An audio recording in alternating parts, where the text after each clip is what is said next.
Un FC Nantes performant en ce début de saison, mais jusqu'où vont aller les Canaries? On va essayer d'y répondre dans cette vidéo.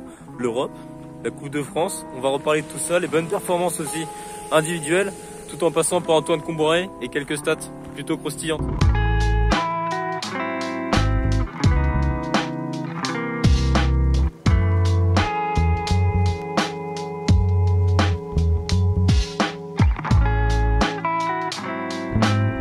Salut à tous, c'est Arthur, très content de vous retrouver pour une nouvelle vidéo. On va rêver d'Europe pour le FC Nantes. On va, comme j'ai pu le préciser précédemment, on va aborder plusieurs sujets que je vais vous définir juste après.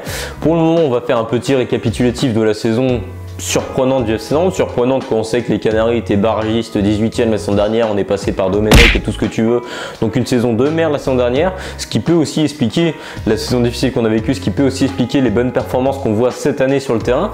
Les bonnes performances, pourquoi? Parce que le FC Nantes c'est 7e en Ligue 1, 7e à 4 points de l'Europe, enfin 4 points d'une qualification pour l'Europa League Conférence, là je sais plus, la C4, C5, Citroën, C2, enfin bon bref, on sait plus trop c'est quel c'est, mais en tout cas l'Europa League Conférence ou l'Europa League même, on peut rêver de ça. Et surtout que les Canaries, au moment où je tourne cette vidéo, ne sont pas encore éliminés de la Coupe de France, puisqu'ils ont une grosse demi-finale à jouer face à l'AS Monaco, une demi-finale dans une Beaujoire à guichet fermé. Pour moi c'est un fait important, j'aurais été beaucoup moins confiant si ce match se déroulait au stade Louis II. Là je sais qu'ils auront l'appui des supporters et je sais qu'ils le voient vraiment comme un gros match, parce que les Canaries ont l'occasion de retrouver le Stade de France, une finale de Coupe de France, quelque chose qui n'est plus arrivé depuis 2004, donc là il serait peut-être temps de réenclencher un petit peu quelque chose qui serait synonyme d'une finale, alors soit face à Nice, soit face à Versailles. Au moment où je tourne cette vidéo, on est encore avant le match entre Nice et Versailles, on a la veille de Monaco-Nantes, enfin de Nantes-Monaco du coup. Alors, l'idée là, c'est pas uniquement de parler de ce Nantes-Monaco, même si je pense que ça va être évidemment un match clé de la saison des Canaries, puisque les Canaries en soi, sur cette saison, ils nous ont déjà offert ce qu'on voulait, c'est-à-dire on voulait le maintien, c'était leur objectif cette année. Ils l'ont quasiment déjà fait.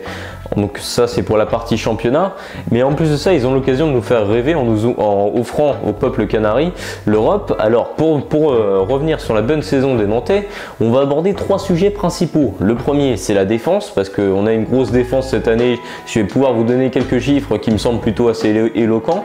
On va parler de l'attaque, qui n'était pas si mauvaise que ça la saison dernière, mais on va pouvoir également parler du célèbre trio offensif des Canaries. Et puis on va aborder aussi surtout Antoine Comboiré, qui n'est pas étranger aux bonnes performances du FC Nantes, puisque depuis son arrivée, voilà, on va revenir sur le nombre de points qu'il gagne par match, qui est assez impressionnant, etc. Sur ses propos, sur l'ensemble de son œuvre depuis qu'il est au FC Nantes. Donc ça va faire maintenant plus d'un an qu'il est au FC Nantes. Donc on va aussi pouvoir tirer officiellement les bilans de toutes ces bonnes prestations qu'on a vues cette année et depuis son arrivée au FC Nantes. Donc voilà, dans un premier temps, on va donc aborder la grosse défense des Canaries. Les Canaries cette saison, c'est la 6e meilleure défense de Ligue 1 avec seulement 29 buts concédés. Et puis pour faire une petite parenthèse, entre autres sur la Coupe de France, 10 clean sheets à mettre au crédit d'Alban Lafont et de Rémi Descamps. Solide, très solide le FC Nantes cette saison. Et puis ce qui est assez incroyable en fait, c'est de voir que c'était les mêmes joueurs défensivement, Nicolas Palois, André Girotto, Alban Lafont, qui étaient un peu en méforme la saison dernière et qu'on voit vraiment exploser cette année et former vraiment une défense très solide. Maintenant qu'on a abordé la défense, on va revenir sur un sujet qui marchait plutôt bien déjà la saison dernière, avec des noms qu'on connaissait déjà, Ludovic Blas, Randall Colomani, Moses Simon. Mais ce trio-là, il a pris une autre ampleur cette année, une réussite qu'on peut voir surtout dans les chiffres, dans les statistiques. Bon, l'attaque désormais, ça n'a jamais été un énorme point fort des Canaries sur la dernière saison. On l'a vu depuis la remontée en Ligue 1, on a rarement vu une attaque vraiment très prolifique. Néanmoins, on a senti une amélioration à partir de la saison dernière, où malgré les mauvaises prestations du FC Nantes, il y a eu ce trio offensif, Colomani, Blas, Simon, qui a beaucoup porté le FC Nantes offensivement et qui continue cette année. 10e meilleure attaque de Ligue 1, 34 buts marqués, 40 buts au total sur l'année en comptant la Coupe de France. On peut dire que le FC Nantes est assez efficace. Alors forcément, on a parlé de la défense, on a parlé de l'attaque des Canaries. Du coup, il y a des noms qu'on n'a pas cités, c'est au niveau de l'entrejeu, parce que c'est ce qui fait quand même le relais entre la défense et l'attaque. Mais il faut savoir que ça aussi, ça marche super bien cette année, parce qu'il y a notamment un joueur qui a joué la quasi-totalité des matchs à ce poste-là, c'est Pedro Chirivella. Et c'est le joueur par excellence dans cette transition, et c'est pour ça aussi que le FC Nantes carbure aussi bien. c'est grâce à un joueur comme l'Espagnol qui cette année fait une saison hors norme. Une qualité de passe, ça par contre on n'en a jamais douté depuis qu'il est arrivé au FC Nantes, c'est vraiment une qualité de passe qui est exceptionnelle. Il est capable des fois sans même regarder de lancer des joueurs en profondeur. En fait, Pedro Chirivella, c'est l'avant-dernière passe ou l'avant-dernière passe, mais qui va enclencher la transition défensive-offensive. Et c'est ce changement de vitesse qui permet au FC Nantes d'être tranchant, d'être efficace. Et rien que pour ça, Pedro Chirivella, j'étais obligé de donner une mention honorable. À un moment, à partir du moment où tu parles du FC Nantes et d'un rêve d'Europe, tu es obligé de parler de Pedro Chirivella cette année parce que c'est une saison XXL qui nous fait. On espère le garder encore parce qu'il nous est très précieux au milieu de terrain. Ça fait très longtemps qu'on n'a pas vu un milieu de cette classe-là au FC Nantes, donc on en profite. Donc voilà, Pedro Chirivella qui fait une grosse saison. Et ce qu'il a en plus, qu'on voyait moins l'année dernière, parce que l'année dernière il a fait une saison en demi-teinte, à part sur la fin et depuis l'arrivée d'Antoine Comboiré qui l'a remis en confiance, etc. Ce qu'il a en plus, c'est on sent une grinta supplémentaire, de l'envie, des duels, il va plus au duel. Au début, quand il est arrivé au FC Nantes sous Gourcuff, c'est ça qu'on lui reprochait, un manque d'agressivité au milieu de terrain.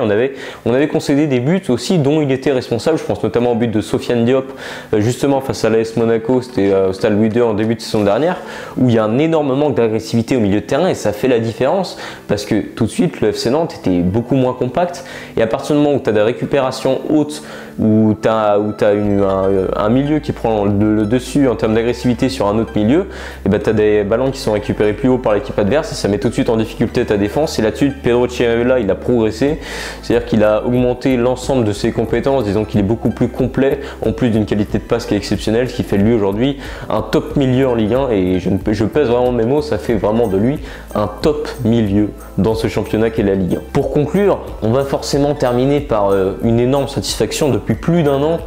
Le Kanak, Antoine Comboiré, formé au club, il est arrivé au FC Nantes, donc on était en alerte rouge, on a besoin de points. Il nous a apporté les points, c'est-à-dire qu'il avait promis les 40 points, il les a eus. Malheureusement, ça n'a pas suffi pour obtenir un maintien. On se souvient du dernier match face à Montpellier, c'était vraiment très rageant et on ne méritait pas d'aller en barrage par rapport à la fin de saison qu'on avait fait. On y est quand même allé. Heureusement, on est passé à rien, mais on s'est maintenu en Ligue 1. Mais il ne faut pas oublier que depuis l'arrivée d'Antoine Comboiré, c'est beaucoup de bien. C'est ce que je répète quasiment à chacune des vidéos. Je pense qu'on voit quand un entraîneur a réussi dans un club, c'est quand l'ensemble des joueurs ont haussé leur niveau de jeu et ça se voit sur plein d'individualités qui sont devenues des cadres au FC Nantes et des cadres qui performent réellement dans ce championnat. Et c'est énormément même grâce à Antoine Comboiré que le FC Nantes en est là. Je vais même pouvoir vous le prouver en chiffres. Antoine Comboiré, depuis son arrivée, Comboiré a débarqué au FC Nantes au mois de février de l'année dernière dans une opération sauvetage délicate.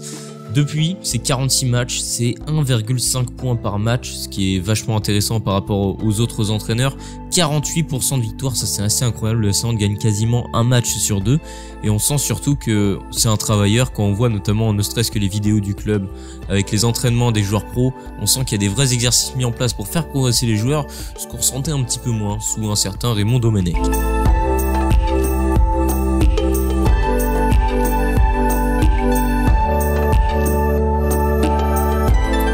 Donc voilà, je pense qu'on a plutôt bien détaillé pourquoi le FC Nantes version 2021-2022, ça marche plutôt bien. Faut pas oublier que c'est un championnat plutôt relevé. Actuellement, les Canaries sont 7e à 4 points de l'Europa League, comme j'ai dit en début de vidéo. On est surtout en demi-finale face à l'AS Monaco.